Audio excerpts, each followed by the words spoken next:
que antecede na vida do povo de Deus a grandes vitórias. Aguarde o tempo de Deus. Olha o que diz o capítulo 18, versículo 1 de 1 Reis. E depois de muitos dias, no terceiro ano, veio a palavra do Senhor a Elias. Durante 3 anos, Deus não disse nada para ele. 3 anos, Deus não falou nada. Deus não tem falado nada com você? Então aguarde. O tempo, gente, é um dos fatores mais extraordinários que nós temos para aprender, crescer, amadurecer e ser preparado para a vitória. Deus não precisa do tempo. Você já ouviu pregar aqui? Deus é atemporal. Deus vive na eternidade, Deus não vive no tempo. Deus não precisa do tempo, quem precisa do tempo somos nós. O tempo é uma das coisas mais extraordinárias.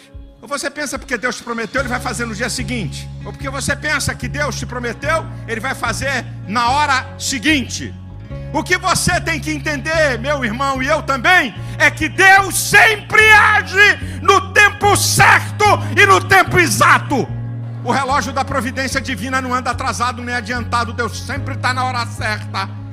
Quando você lê o Salmo 40, esperei com paciência no Senhor. Eu esperei o tempo de Deus. Ele se inclinou para mim e ouviu o meu clamor. Tirou-me de um lago horrível, de um charco de lodo. Olha onde esse cara esperou.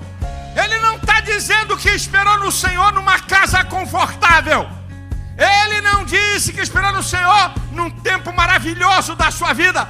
Deus estava vendo ele lá no lago horrível e no charco de lodo e não tirou imediatamente. Você tem que entender, quando a Bíblia diz em Tiago capítulo 5, versículo 11, temos por bem-aventurado aqueles que sofreram. Vocês ouviram o sofrimento de Jó e viram o livramento que o Senhor o deu, o fim que o Senhor o deu, porque o nosso Deus é muito misericordioso e piedoso. Então o que o texto está dizendo? A questão não é o início e nem o processo, a questão é o fim, é o resultado. Não diz, você viu o início do sofrimento de Jó? Você viu o processo do sofrimento de Jó? Você viu o fim que o Senhor deu? O resultado, a resposta, a bênção, a porta aberta, o milagre é o fim. Para de olhar para o início e para de olhar para o meio desse processo que você está vivendo. Tem um fim bom, porque Deus é muito misericordioso e piedoso.